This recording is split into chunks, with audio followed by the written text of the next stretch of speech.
Hello, and welcome back to Movie Remake Time, the Filmmaker's Compass podcast, where we take a look at reboots, remakes, sequels, and ask the very simple question, who did it best? I'm CP, this is D-Man. How's it going? I'm good, dude. I have a confession to make. Yes. I love hedgehogs, and I love Sega, so naturally I love Sonic the Hedgehog.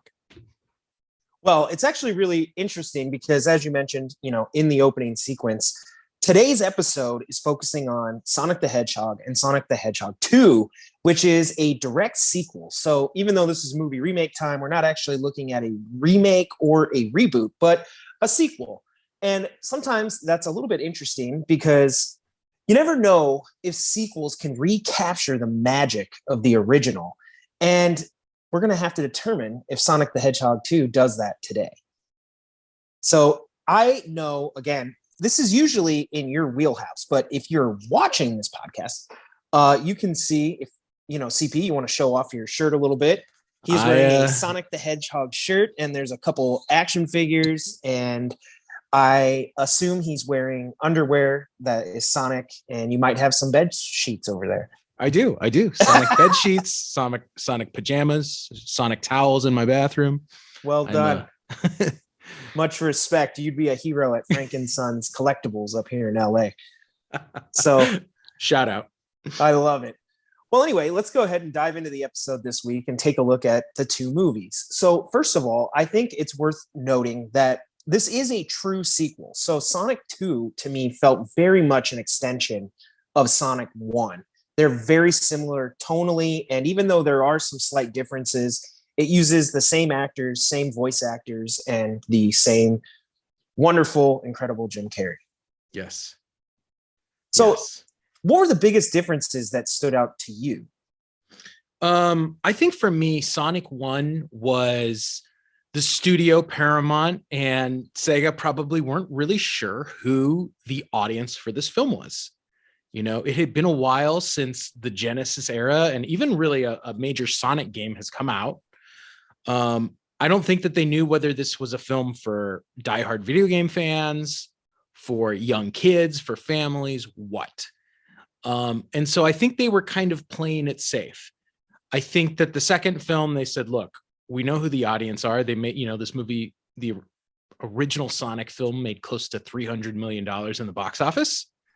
We know the people that are going to go see it. Let's make a movie for them. The second one is much more in line with the universe created in the video games and those storylines, and it's much more for the fans, I feel.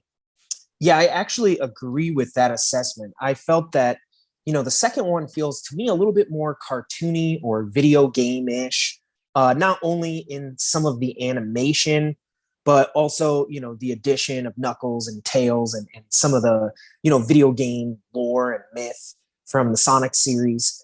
And I also got that vibe, especially when you look at the production design of the Sonic the Hedgehog character in the first one. I feel like initially they were trying to develop Sonic to be kind of like the real life Sonic. Yeah. How would he look if he was real, but he's a blue hedgehog. Real hedgehog. Yeah. Yeah. And so, if you didn't follow the production and development of the first Sonic movie, there was a massive online controversy when they released the first trailer, and they had this kind of weird looking hedgehog with like these sharp teeth, and he didn't look like the video game character. He had very small eyes. Yeah, and Sonic's known for like those eyes that like connect, and they take up probably a third of his face. And if you're watching this, you can see it on CP's shirt. That's how he's supposed to look. Well, he didn't look like that. And that, along with the actual story and how the first one plays out, leads me to believe that the first movie was indeed trying to kind of appeal to everyone. And instead, the second one, I agree, now they know who their audience is. The first one was actually successful and kind of delightful. I was kind of surprised I liked it because I didn't expect to. It was pretty cool. But the second one, I feel like it knows much more what it is and who their audience is. And it really gears it towards that. And it's like, hey, listen, if you didn't like the first one, probably won't like this one. And we're fine with it. Mm-hmm. Yeah. So Side note, though, I wanted to throw this over to you, but when it comes to that design controversy of the Sonic character design, how do you feel about them changing it to appease the fan outrage? Because you don't see that a lot. A lot of times studios stick to their guns and they say, like, you're going to have to live with it. Yeah, and I understand it sets a very difficult precedent for studios. You know, I mean, I think Warner Brother probably has regrets over the decision to release the Snyder cut, because now, you know, since then there's been pushes for the Schumacher cut, the Ayer cut, every essential DC movie. Now the fans are clamoring for the original director's version. And to some extent, they probably regret the decision. I think it's really amazing that Paramount listened to the feedback of the fans and they're like, look, we love this character. This is not what we want. This is not the character that we know. And I think it's really amazing that they were willing to go back. And I mean, I've seen estimates between somewhere, you know, of 5 million to 25 million. You know, there's a couple different figures out there in terms of what they cost or what they spent to reanimate Sonic. And I think it's really amazing that they listened to the fans in this instance. Well, it paid off, because once they re-released that same trailer with the updated character design, the fan response was much more positive, and it did translate to the box office. Sonic, the first movie, ended up being a box office hit. Surprisingly, got decent reviews. Although, I mean, story-wise, other than the character design, not much changed. But you know, I mean, it's a visual movie. It's a visual delight. There's a lot of color, a lot of zipping across the screen. Yeah. And that should be, you know, a big part of what people enjoy, is seeing Sonic doing his thing. And if he doesn't look like Sonic, you're kind of like, what am I doing here? Yeah. You know, it's like one of those cheap knockoff like action figures or video games when you were a kid, where it's like, you know, Steve the Hedgehog, and you're like, it's not really Sonic. And then like your grandma would get you that action figure and you'd be like, it's not the real one. Yeah, like, this is not what I wanted. Yeah. But thank you, Grandma. You know, the grandmas didn't know. They tried their best. You know, as adults, you gotta appreciate it. But Steve the Hedgehog, thanks, Grandma. Yeah. But it's funny though, because I do think, you know, as far as design goes, when you look at a movie and the filmmakers, you know, they know what they're doing, and they're going to stick to their guns and be like, no, trust me, like, this is what I want to do. You know, for instance, like George Lucas with the prequel trilogy, all the Star Wars fans were like, listen, George, give us old Star Wars. But he's like, no, I'm doing something. Like, I haven't, I'm going to see it through. I got to respect that. And there's my Star Wars reference. I got to respect that. But here with Sonic, I feel like these movies, you know, even though the first one's kind of going for general audiences, I mean, to a certain degree, they are made for the fans, right? The story itself does not have like this kind of like ultra profound, like universal. Okay, another good example is, have you seen the movies Paddington and Paddington 2? Yes, of course I have. Those, I have not seen them, but I have read about them, because what's fascinating is those movies are like universally beloved, and they kind of transcend the whole like bear thing, where Sonic doesn't. It's like, no, I mean, it's made for the fans, you know? So give the fans what they want. You know, just because Paddington doesn't look exactly like his, you know, book counterpart, or the way people maybe imagined him, the story is so good and universally beloved that it can transcend that. And here, I just don't see it. No, you're absolutely right. I think part of the decision and why it worked in this way is, it seems that Jeff Fowler, granted, this was, you know, the first Sonic movie was his directorial debut. He worked in the I didn't know that, animation side of the world, and he, you know, this was his first opportunity to direct. But him, Pat Casey, and Josh Miller, the screenwriters, were all really diehard Sonic fans, and talked about how they loved the games as they were kids, and they were grateful for the opportunity to, you know, take this to the big screen. And so I think having creatives who were so invested and connected to the character, I think it's one of those instances where they realized that it wasn't true to form and were willing to go back. And they probably, I'm thinking they must have battled Paramount pretty extensively to convince them to spend additional funds to get it right. Well worth it though. So something else, I obviously, like we said, number 2 is an extension of number 1, but I felt number 2's story felt a little bit more video game-esque. You get to the kind of end boss, the death egg.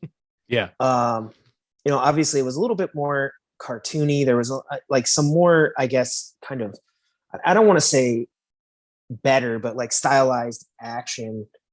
And you kind of get to see the levels up. I don't know. I thought the second one from a video game standpoint worked pretty well, where the first one felt more like a character introduction.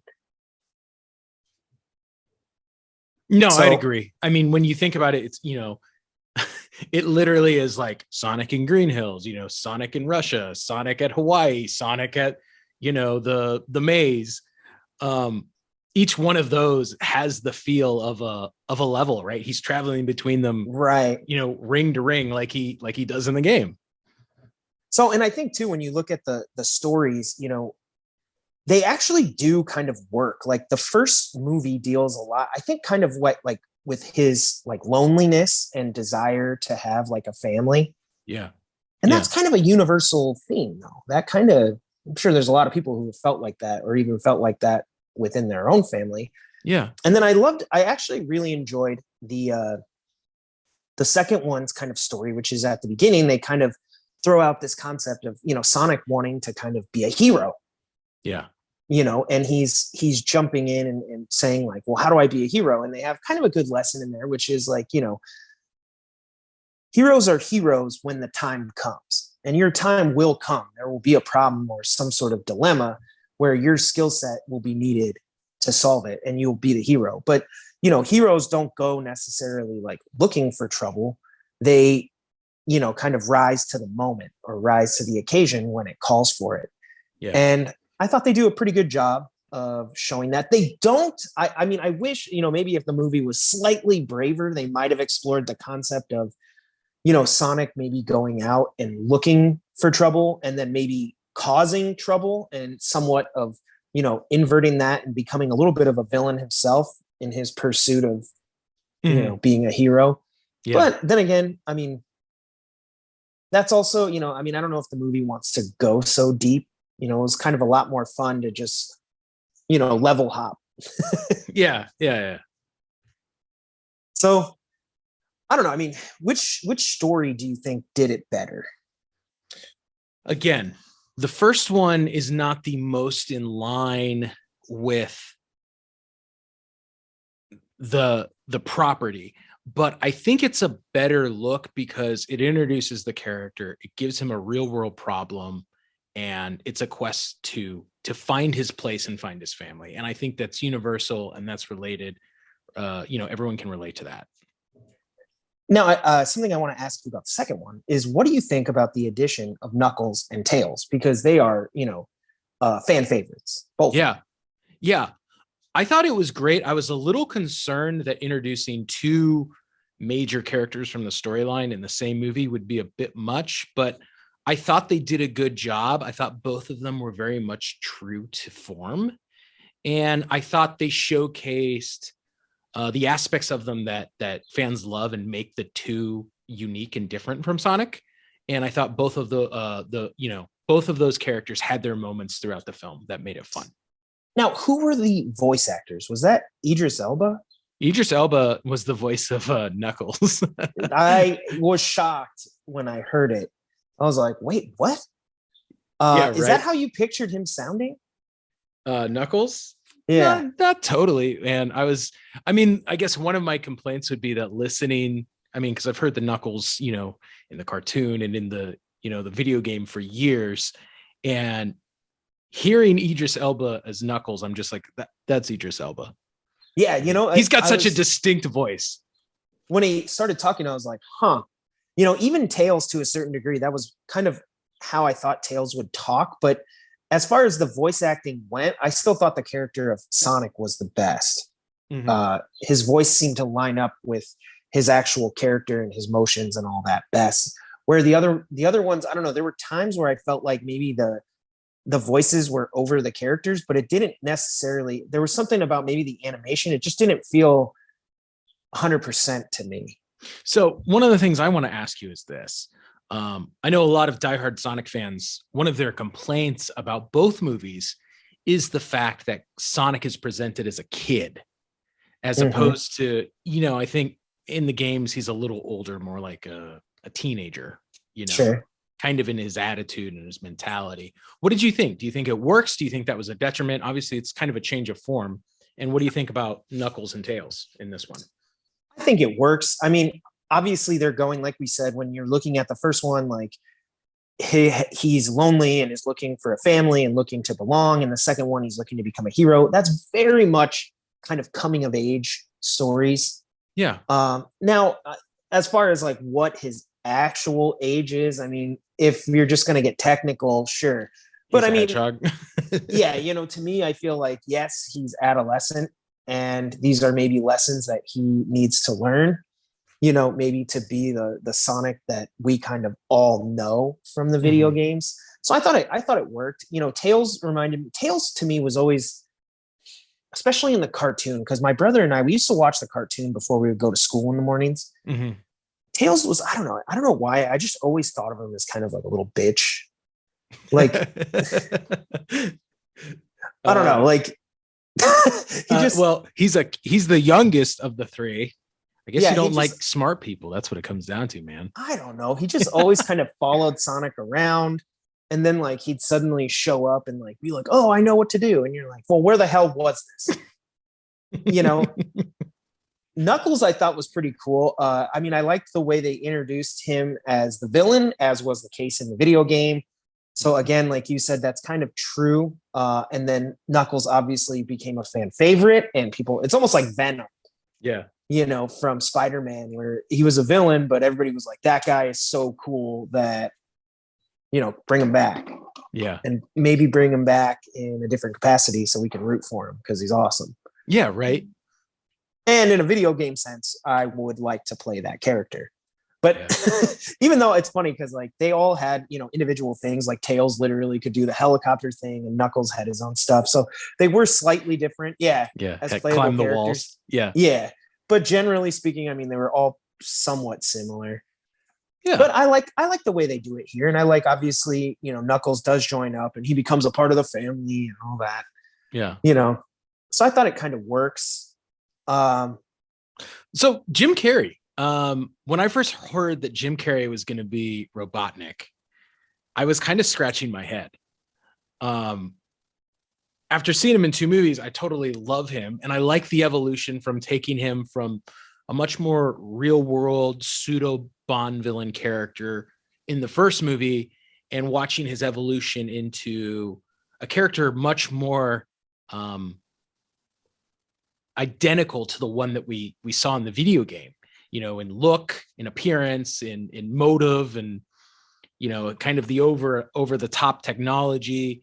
What did you think of Jim Carrey? And I mean, are you curious as I am as to how they managed to land him in this role? Yeah. I mean, essentially, I think, I don't want to say he was retired from acting, but he was definitely on like a hiatus or a break kind of. So them landing him, it's a very Jim Carrey role, a very 90s kind of Jim Carrey role. It's eccentric. You need kind of those quirky voices in order to make that humor work. And I mean, in a lot of ways, when you're doing something that's a little bit more maybe silly or adolescent, you kind of need an adult who's willing to go all in. Yeah. Yeah. And that's kind of what he brings to the table, is this all-in sense that it's okay to have fun here. Yeah. And the thing is, I think it works better in the second one. I think he has a better understanding of the character himself, but the writing also leads to more of his, eccentric qualities as a villain, but in a villain capacity. I think especially that first scene in the first movie, when he's introduced and he kind of walks out and there's like the military. Neil McDonald's in it for like 1 minute. Yeah, it's like almost really jarring. Like, we're supposed to be the soldiers. There are surrogates in the story here, and he's very weird. Yeah. And while that is true, he is kind of an eccentric, weird guy. it just felt jarring. Like, are we supposed to laugh with him or at him? Yeah. I didn't know. Where in the second one, again, I think they just have a better sense of how the character works and all that. I think, he fits much more. He feels like he's in his place, Yeah. in Yeah. my opinion. And obviously at the end, he gets to be the big bad, the death egg. Well, and I think the other thing that makes him work so well in these movies is the decision to add the Agent Stone character. Okay. Yeah. Because I think it gives him someone to play off of who is kind of the intermediate between, for one, he can be the straight man to Jim Carrey's just, And you always kind of need that. You need somebody. Yeah, but also we need the guy who's kind of the middleman between the outsiders and Jim Carrey, right? Yeah, that's what, translating, Dr. Robotnik speak and motive and energy to regular people. And I think that decision to create that character kind of grounds him in this world enough, Yeah, because that's what I'm saying. In that introduction, it feels like it's Robotnik to outside world. And it's very jarring because you're like, I don't know. I'm not kind of feel like these military guys. Yeah. Who is this guy? And that may have been what they were going for, but it leads to the Jim Carrey kind of extreme acting, doing all the, manic type stuff. In our minds, I feel like it was almost like, is it working? But in this one, I feel like it's working. It's firing on the right cylinders and it feels right. Yeah. So, and they do, obviously they give him the big mustache and they do all the stuff. Like, it's fun, but I mean, it feels much more at home in the second one to me. Yeah. No, I agree. I certainly hope he comes back for the third one because I know he again has announced his decision to step away from acting, and I hope that he does make one more. I was reading a couple quotes from him though. He was excited to come back and do the second one. He said the first one was very fun, and that he enjoyed his time working on the movies. So it may be likely that he'll return. I didn't hear him say really anything negative, although, funnily enough, Jim Carrey has done a few interviews where he's expressed regret over past roles and some of the stuff that he's done. So this was not included. He seemed to really like Sonic. That's good. We'll see how this one. I didn't check the box office. I don't know if this one's crushed it as much as the first one. I mean, generally sequels don't, so their expectations were probably lower. And also, they didn't have to remake half the movie. Yeah. Last I saw, the numbers are almost on par. It's pretty similar. But in terms of theatrical success, I thought this was funny. When they tracked demographics going to this movie, the number one demographic, and I don't want to quote it for sure, but I think it was like 61% were males between the ages of 18 and 35. So I'm like, all the guys that grew up playing this game as little kids are the ones that are going to see it in the theaters. But see, you're making it for the fans then. Yeah. You got to know your audience, and you got to know that, I mean, they're coming because they want to see their childhood video game brought to life. And I don't know. I think it's awesome. I think it worked too. Surprisingly, because I had really low expectations for this. Two movies that I was actually wrong about. I did predictions. This and Jurassic World. I did not think either would do well at the box office, and they both crushed it. Yeah, well, but I mean, again, that initial trailer, I mean, you know me, dude, I said it. I'm a huge Sonic fan, and seeing that first trailer, I was like, hell no, there's no way I will ever go see this movie. This looks terrible. They have no idea who this character is. And just such a turnaround, and I think what's weird too is this movie, the first Sonic movie, did come out kind of like right before the pandemic. Yeah, okay. It was like 3 weeks before all the shutdown. And so, I mean, we don't really know. I think a lot of the success of it kind of came later with word of mouth as people were saying, no, it was actually a good movie. So it would have been interesting to see how it performed if there wasn't a global shutdown, a few weeks after release. Yeah, I mean, I think a lot of movies, I think Christopher Nolan wonders how Tenet would do, but I have a feeling I know how it would have done. And it would have made a lot of money, but it wouldn't have been his best blockbuster yet. Yeah. But I mean, the pandemic itself, when you look at its impact on, box office receipts, I think they're literally saying the joke in, box office commentary online is that, like, unless you're a Marvel movie, don't expect to like knock it out of the park. And Sonic has kind of, proven that, not that it stands among Marvel movies, particularly Spider-Man, which, was crazy, Mm-hmm. but it has proved that, I mean, there's an audience out there and that it can still, warrant a theatrical run, which is, pretty cool. Yeah. So on that note, I did want to ask you, did you ever play the Sonic video games? Did you have a Sega? Yes, I played the Sonic video games. Come on.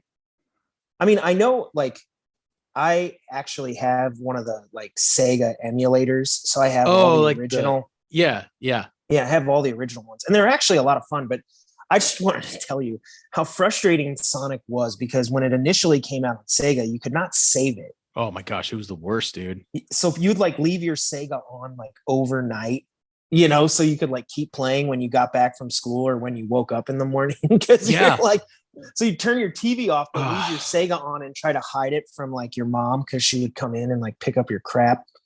Yeah. And then she'd be like, "Oh, he left his game console on. What an idiot!" And you're like, "No." That was the worst thing. And the best thing about the re-release of the Genesis was the decision to include a save feature. I know. And you know what's funny too is, like, when you actually think of Sonic, in terms of his life in the game, it's associated with just having a ring. And you can collect as many rings as you want. And then obviously, like, if you get hit, they all burst out and you collect as many as you can.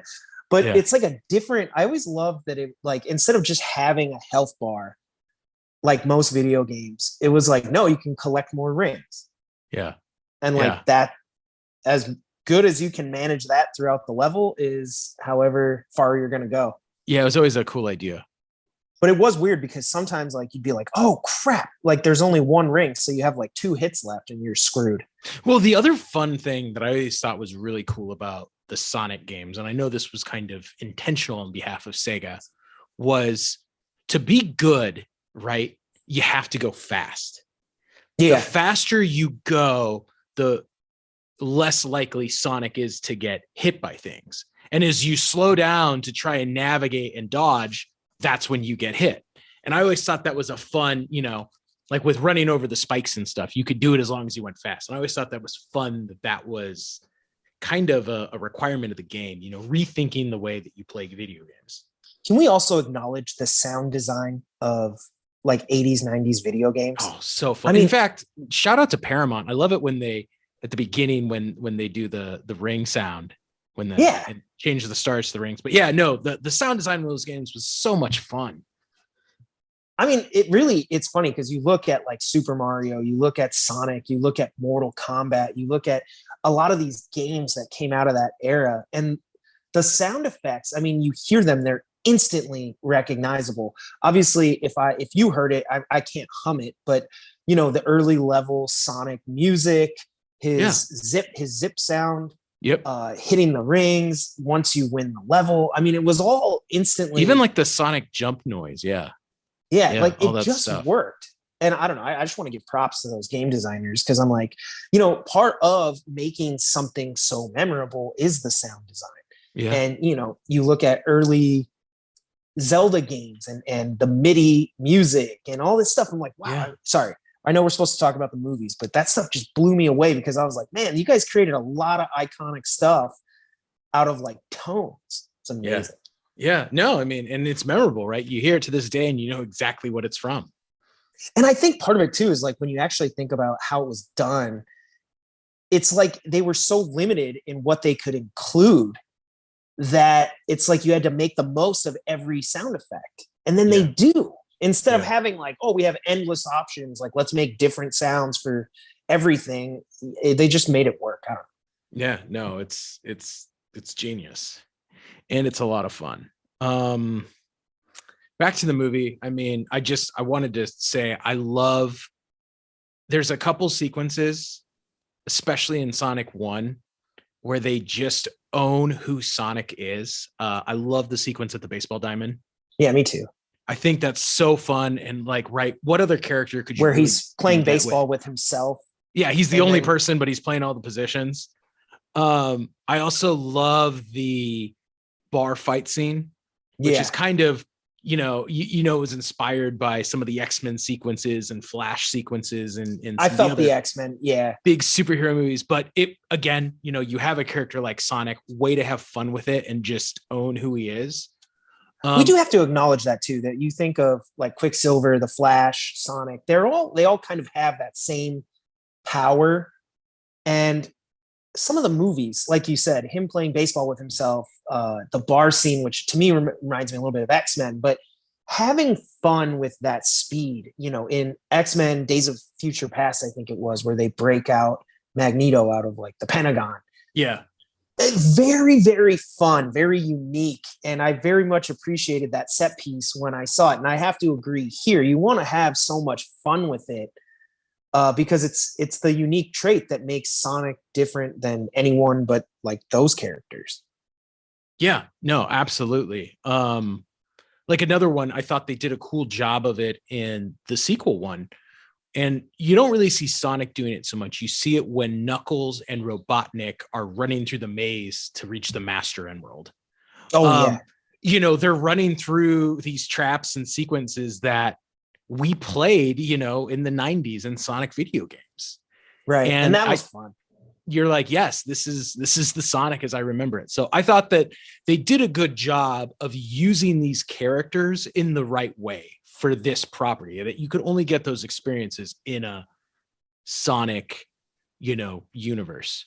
So I have one more thing that I want to ask you about, and that is Supersonic. Oh, yeah.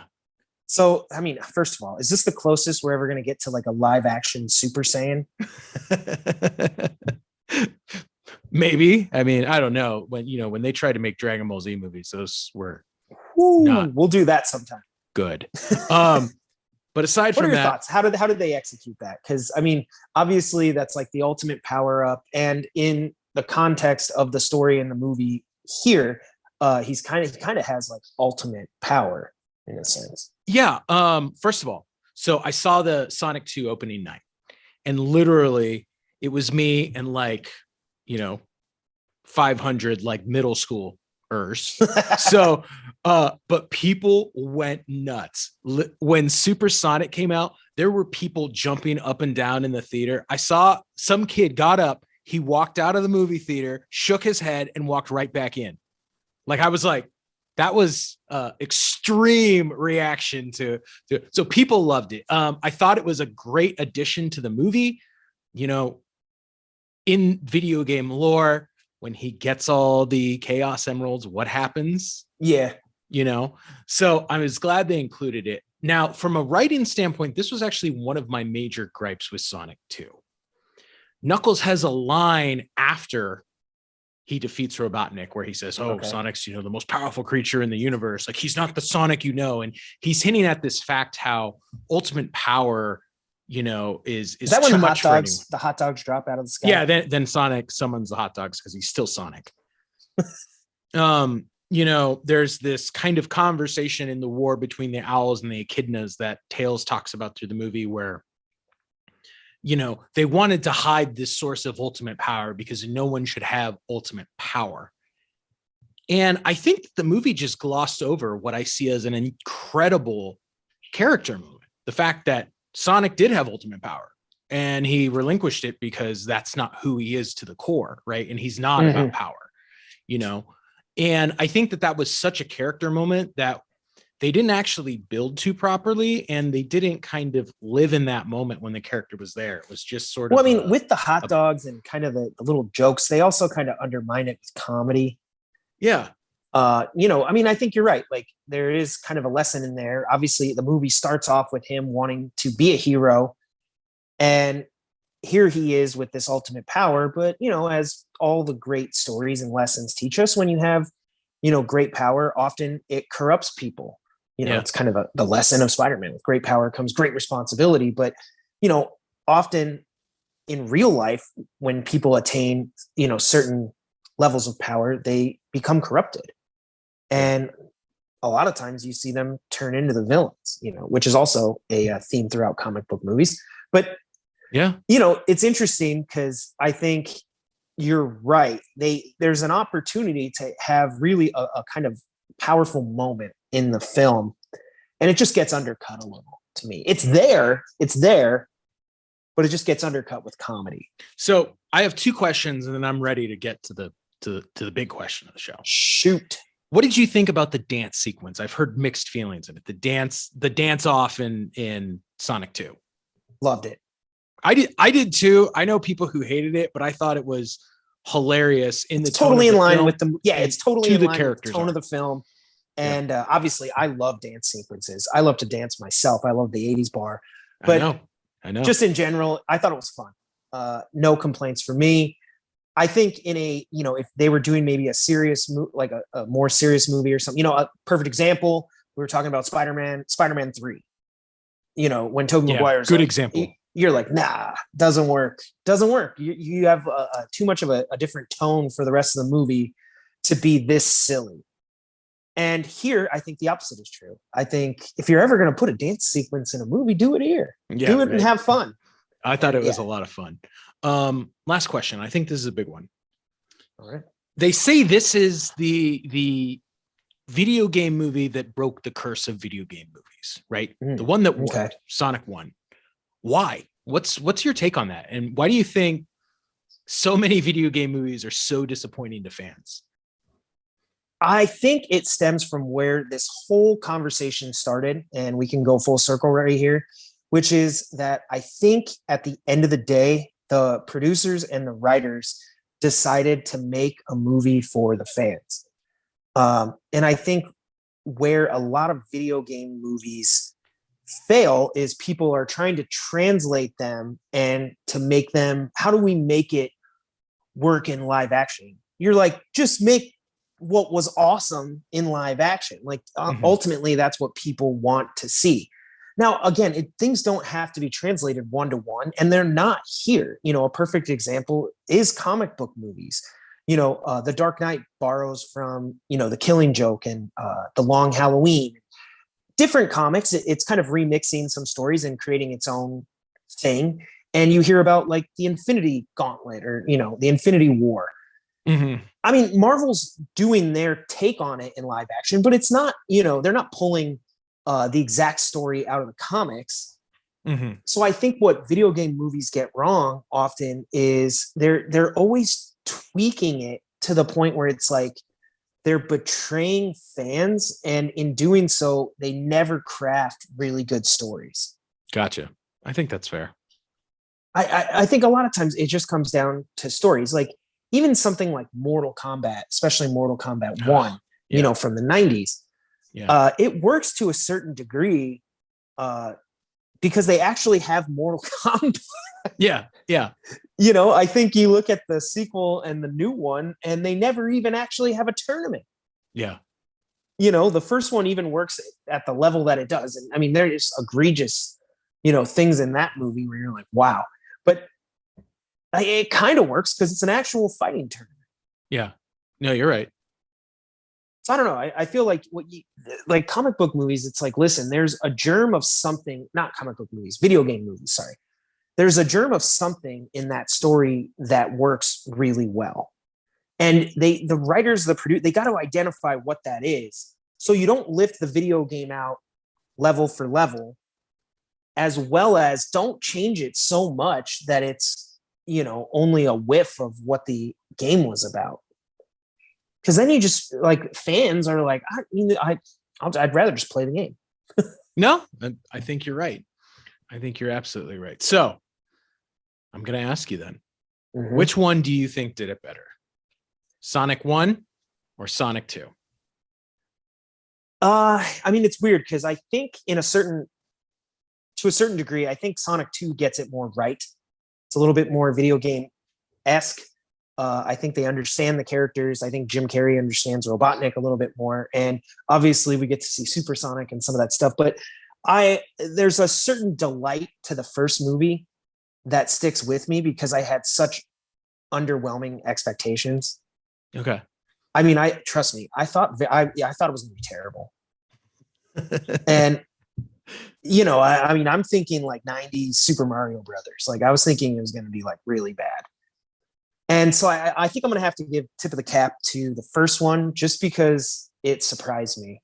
Where I think the second one, I wasn't so much surprised. I was like, it's more of the same and they do it a little bit better. But I mean, to be able to pull it off the way the first one did, especially given the controversy and my expectations, I'll give the nod there. Fair enough. Well, I love this movie, the first one, and I think it's an awesome introduction to Sonic, and I love the heart and the story. I think it's universal, and I think that's part of the reason why it was so successful. As a diehard fan, I loved finally getting to see Tails and Knuckles in the movie because that's, this was the comic, this was the video game comic book cartoon in the film. And it was fun for me as a fan to finally get to see that.